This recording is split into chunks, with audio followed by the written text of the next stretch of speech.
Hello world, let's discuss the system. First, we're going to have a pool of water. Why do I have a lump? Pool of water. Now pretend that's level. You know, like water level.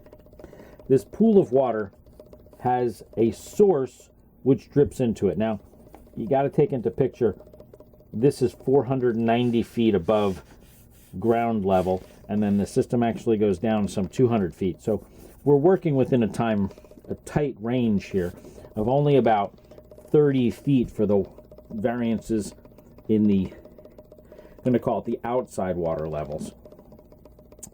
So this is a natural water level fed by something coming in just a few feet above it, dripping into the system, maybe down a waterfall or something of that, so that the waters within the system are not technically connected to the waters feeding the system. That'll come in important later, but those waters fill a bath, which I'm assuming is about 15 feet deep to the base. Now, I'm not saying that it's not filled with sand and stuff, but the upper water level is exposed, at least the top half a dozen feet. This water level then spills out and goes down, and I'm going to try to draw it, I'm going to try to draw it the best I can, to the area I like to call the Osiris shaft. Now, if we're looking at, let's draw it up here, the system, this being the hill, the Great Giza Pyramid here, the second pyramid here, the third of the largest pyramids there. This one has a feed out that way, this one has a feed out this way, and this one's a feed out that way. The Osiris shaft is about there. That's here. Now this shaft goes well down, goes down 100 plus feet. I think it's 180-ish feet. Even from a lower perspective than, well, it may be about the same level as the base of the Great Giza Pyramid, because the Great Giza Pyramid is approximately 30 feet lower at the base than the second pyramid on the structure. And then the third pyramid is another, they say 7-ish feet. I'm going to say a half dozen. And it would either have a extremely low to no pool. In fact, the way it's done is, from what I can tell, the side, what would be the south side of the structure, is actually more exposed than the north side of the structure. So the waters around this structure may only be on one side going down it, to where the north side is actually at ground level or not exposed to water, but the south side is saturated, or at least to halfway down the south side. And we'll get into that a little bit more as we play with the water levels. Now here, the Great Giza Pyramid is lower, and again, if I was to draw it to scale, we're looking at a tiny little spot, but I got to expand it so we have some room to play. This water level, because they all on the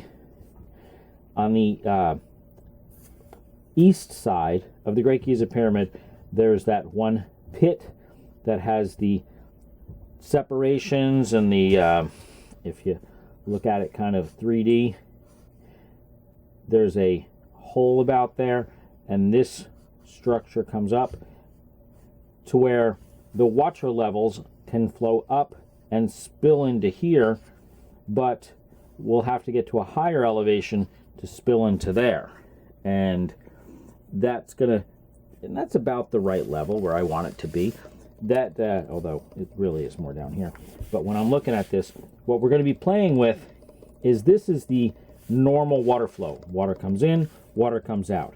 This actually, like I said, goes down to the natural water table, and then from here it comes down the shaft, which would be here, continues down, the Sphinx sky is over here, and then again has a waterfall to where it rejoins the Nile River. The water source is because the Nile River comes around the whole structure right here. In its heyday, it would be approximately at the elevation of the Sphinxy guy over there. and a tributary, or whatever you want to call it, harbor, comes off around to the other side of the mountain ridge, to the west side of the mountain ridge. And this would be at a higher elevation because it's coming off the river at a higher elevation, and it may even actually be fed from a higher point. Whatever it is, you know, we're not talking a lot of variance here. I'm stretching it out a little so you can see it a little bit easier, but this would feed it, and then it would have a natural water flow back to the Nile River where it would rejoin. Now that would be the base or mean or whatever water flow you want. Now from here we're going to play with the waters, because again the waters are all going to be at the same elevation, but here they're practically at ground level, here they're just above ground level, and here they're well above ground level. And I'm not putting off that it may not have been not a one deep pool, but possibly filled just so that the water level is here. And this base, which is actually to the side of the structure, it's on this side, where the entrance is on this side. This pool seems to have wrapped around here, and may have, when we get into the whole way the system is working, this may have refilled when it reached its high capacity into here, just to get water flowing back. But we're gonna, as you look at the system, you'll see what's going on. Let me play. This part right here, underneath the water level, actually just slightly below the water level, is where we're going to have the chamber that's there. And as it runs down here, you notice there's a little dog tooth, and then it comes up. And it actually, the way it's designed is it comes up above the water level there, like so. And then there's a part that comes down into the system, comes across and back up. And the way it's designed, if you look at it, it's designed like that. And there are some either visual or functional openings. I'm not 100% sure whether they're functional or visual, but we'll get back to that. This structure here actually has its intake below the water line, goes very deep into the structure. Actually, if this is ground level, it goes very deep into the structure, 178-ish feet or something like that. It actually has its own little dog tooth there, comes across, has a larger room, and then what they like to call a tail. Now this is actually way squished over here, but you got to work with me a little bit. This tail is below the line of there, and then it has what they like to call the pit. And there's what they like to call the antechamber in there, or I don't know what they call that. Bob. We'll call that Bob. I don't care. This, below ground level, has an uptake. No, I'm sorry. Yeah, it is below ground level. No, it's above ground level. What am I saying? Just above ground level. Has an uptake which goes into the structure. And I didn't leave myself enough room here. So I'm going to truncate this very well. Over to they like to call it the Queen's Chamber, where it itself has a little pit. And then from here, it has a section that comes up. It actually joins right there.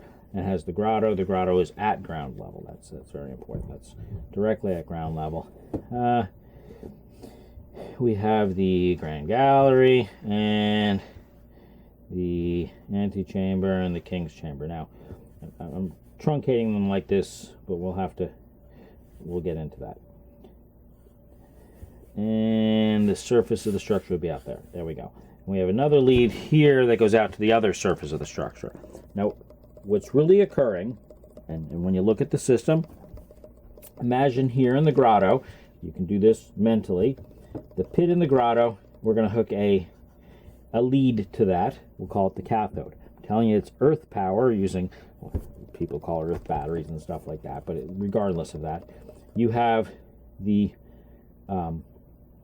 negative side of the reaction, the part that is pulling in electrons. The positive side is going to be deeper here. That's the only other spot there where it touches Earth. This would be the anode. This is going to give off oxygen. This is going to give off hydrogen. Now there's a mixture. There's actually a little bleeding in there, but for the most part, look at it just like you would in a 7th grade experiment. Although I'm supposed to be talking to you like you're a 6th grader, so you're a 2nd grader. But either way, in 7th grade science, they used to teach electrolysis of water. Oxygen comes out here. Now, remember I told you it was a dog tooth there. It's because the way this system is set up is every now and then this water is going to pool. The oxygen is going to pool and bubble out, and when it bubbles out, it's going to send like a little shock wave through the system, which is why when you look at the old pictures from the 1800s, you see piles of dirt in a nice, even pattern there. And then this, which I drew kind of straight, is actually shaped more like a worm, where it has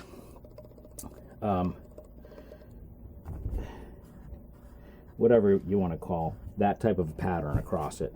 And it's actually more egg-shaped when you actually look at it. You can look at pictures of those. You can pull this stuff up. Nothing I'm making is fabricated. These are all here in the structure. I'm not making up sonic oscillators or any weird stuff. This power wave comes through here. There's some reaction going on here. As it is what yet? I don't know. And we can talk to that bubbly lady that does the TED Talks, or somebody that really knows a lot, that English guy with the spiky white hair. Anyway, regardless of that, it's going to bubble up. The air, oxygen, is going to bubble out of the system, and it's just a byproduct. Comes out under the water level, has to fight through those rocks. By doing that, you create a air barrier here. Eventually, that air barrier works its way down, which separates this entire system with an air gap, making the reaction that's occurring in here as separated from nature as possible by the air gap. I told you there was the oxygen from here. The hydrogen goes out the holes that are drilled in the southern wall, come up into above the king's chamber, where you find the dust and all that stuff that they can't account for. I tell you, it's brought up from the updraft. Because of the pressures involved, it comes down, actually comes in through that pit that's in the king's chamber. The one that they currently have a metal plate over, comes into there. It's actually designed to be a flashback arrestor. Comes up into the chamber, where it's combined with the oxygen. The one and only shaft that breaches the structure, other than this one here, is in the southern shaft. And that southern shaft breaches the structure at this exact same level as the third structure. Again, if I did this to scale, the third structure has a very unique shape to it, like such. And where that breaches the structure is at the same level as the top of there. And this being the outside of the structure. It's not done that way by mistake. That's communication. If you know how to read the system, best way to start is watch Carl Monk. I have him in some of my videos on YouTube. Carl Monk and the code. He kind of gives you a step on how to read some of the code. It's like Braille, it's like Morse code, it's like Roman numerals. Once you know how to read it, it's staring you in the face. But if you're oblivious to it, you're oblivious to it. Regardless, all that. In here, in the Queen's chamber, when you look at the steps, it has 5 of them, and then you got the longer step, and then it has the pit in the middle. Regardless, all those represent the water levels. We're only talking about a difference here, like I said, of 30-ish feet. Talk about the water levels. The bottom water level here is actually the water level in the third structure. When you look at the way the third structure is done, on this side of the third structure is where there is a conduit, square conduit. I think it's like 8-9 inches in square-ishness. It may be more of a rectangle. I don't have the exact measurements. No one's really given the exact measurements like they do the shaft, the southern shaft of the Great Giza Pyramid, which they say is 7.2 inches or whatever, which is the exact wavelength of hydrogen in a vacuum. That's important when you look at how the system is working. This is a combustion chamber. The combustion causes a vacuum because the gases are drawn together to a liquid, causes a compression. Just like down here, where the water is separated into its gases, causes an excess of gas, which is vented out. The excess of hydrogen is piped up to the top, burnt together with the oxygen from the outside, 72% nitrogen, 28% oxygen, 1% a bunch of other stuff, including carbon dioxide. It's all burnt in here. Should make Al Gore happy because you're burning together high carbon dioxide. Are you destroying it? No, you're not destroying it, because carbon's actually good for the environment, but can't go against those green butt munches. So the oxygen is burnt together with the hydrogen, causing water. Water runs down the system. That's how water is elevated to a higher level, which is why I say it fills the pool here, because that water is generated, flows down through the system, filling into the system, and is pushed out with the gases are pushing waters and such out. They're bubbling and gurgling out, even though some is flowing in. The majority, as water comes in, you're going to have an exhale, a statistically more water generated than the gases as time goes on. And those waters, as the system is working, will continue to flow and will be a drip back into the system. That's kind of like a bleed. But while this whole thing is occurring, anybody who does electrolysis, anybody who works with hydrogen fuel generators, anything of that nature, eventually, over time, you're going to generate heavy water. No matter what you do, something that I don't think they teach a sixth grader is that 1 out of every 6,800 particles, 1 out of every 7,000 particles, is a droplet of deuterium oxide, or what they like to call heavy water. That heavy water is going to pool into the conduit that comes between the what they like to call the Grand Gallery and the Queen's Chamber, where it's pooled into the Queen's Chamber. The way the structure is designed, the light water actually falls down into the well, through the grotto, back into the system, and is exhaled through the system with the oxygen, and eventually light water is exhaled through the system. The heavy water is quarantined in the system. Now, why is there this dog leg here?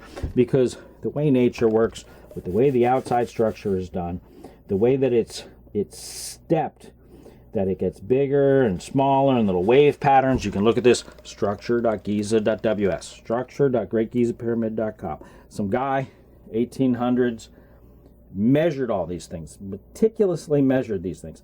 There's another guy in the 2018s or whatever, did it with a stereophonic drone, got an even better image. I would love if somebody could print this stuff out on a 3D printer, make it out of styrofoam, and show that the way that it's designed, this ambient static electricity that's in the world, just exists, is collected and pooled on the structure, held to the top 2/3 of the structure, focused the way it's designed, right where that northern shaft touches, doesn't penetrate, touches the surface of the structure. That's going to pull that static electricity into the structure. It's that static electricity which is going to cause the spark. By the way, the great King's Chamber is shaped with that little niche in the wall with the little point that comes just beyond the surface. That is where the spark will occur that keeps the system running. And if it dies down, eventually it'll build up and spark again, which is why they found evidence of explosions in the King's Chamber, which forced the walls out. They document this stuff. It's not hidden. It's all in plain sight, but you got to believe the system. From here, that water, that steam and everything, works its way up, condensates, collects, and runs down. By doing so, it grabs a little bit of electricity on the surface. Electricity, static electricity, runs on the surface of things, not in things or on things. Little copper cables run through the wall. Technically, the electricity is running on the surface of the wire. We're gonna work with this. The waters in the system run down because gravity pulls it down. By pulling it down, it's pulling the static electricity to a lower level. It's bringing the static electricity down into the system. It's quarantined into the Queen's Chamber, where it's all condensing, and I have videos that more focus on that, but we're going over the big picture. The heavy water that pools into here is actually tricked within the system, quarantined by the outside ambient pressure pushing down on the waters, and the waters within the system. The heavy waters is in the system with nowhere. Heavy water has a factor they like to call creep. Look it up. Heavy water will evaporate into light water, and if you had like a two different levels there and put some heavy water into this pool but left light water, normal water here, the heavy water will evaporate into it, come down and pool into here, just like normal water does outside. It'll evaporate into the air and then pool down into a lake or stream or whatever. You know, it goes up and evaporates in and comes out. Well, it's going to do the same thing. I like to call that creep. It kind of works its way around the edges, but it's basically evaporating in and coming back down, pooling into the lower structure. Well, when it's in here, it's tricked. The way this is all light water, this whole system is light water. It's got an air gap from the outside world. This whole system here is designed to trick that heavy water into giving it one and only one route. And that route is technically out of the southern shaft of the Great Giza Pyramid. However, it doesn't do it as a liquid. I think it does it almost electron by electron, the same way we, use the Hadron Collider to throw an element around.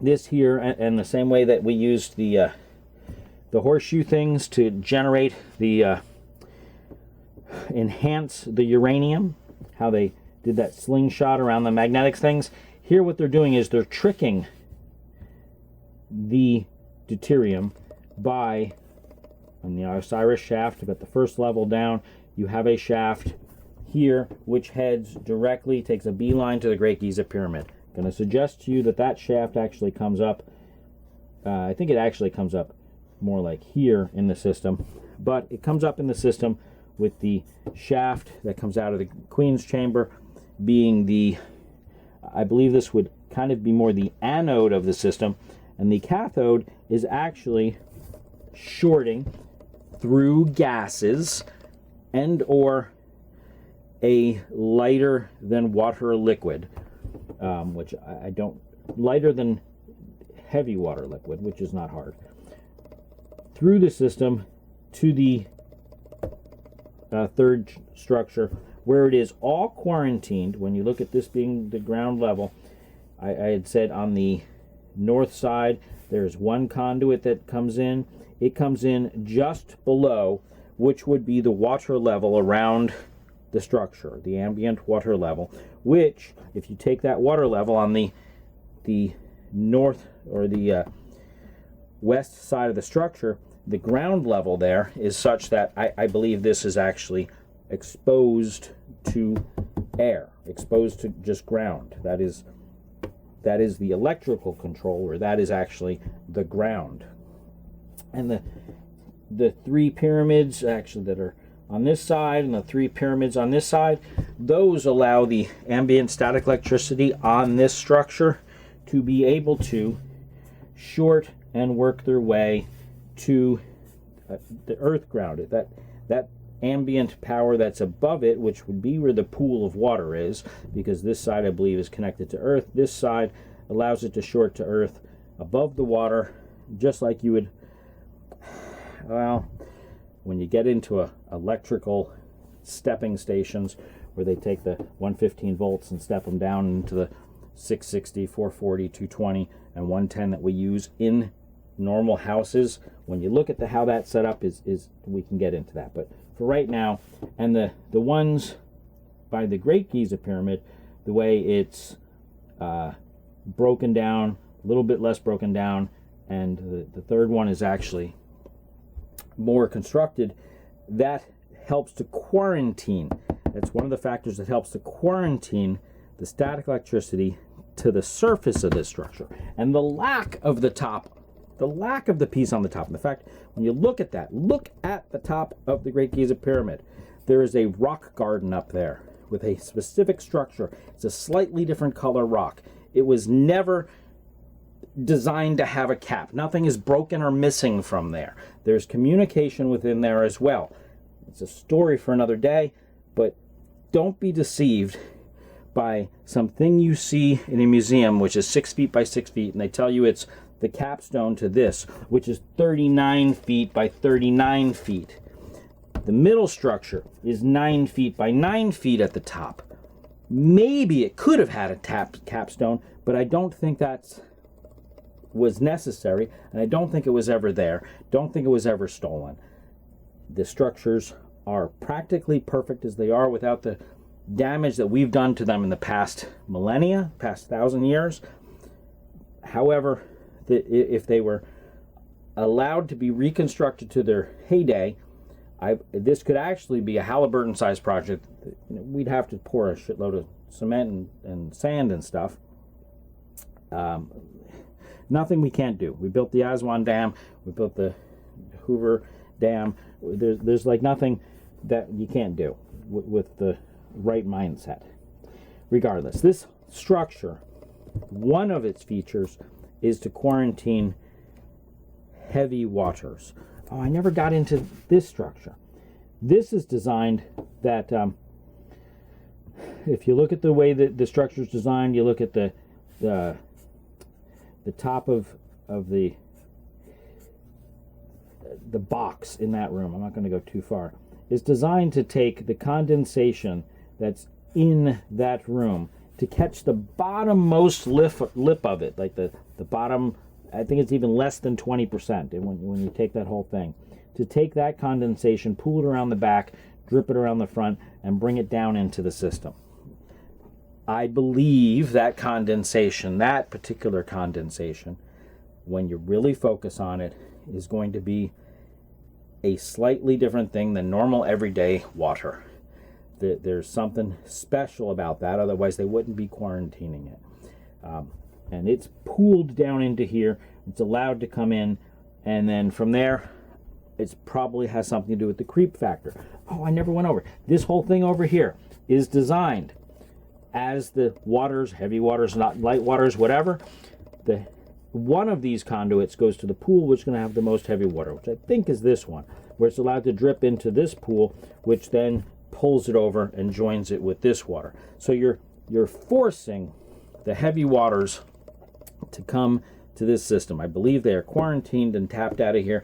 I also believe the gas, which is collected in here, the gas or lighter than normal water, which is quarantined, also comes into here. And the whole, I don't think it's actually electrical creation. I think it's electrical utilization. They're utilizing static electricity to create a product.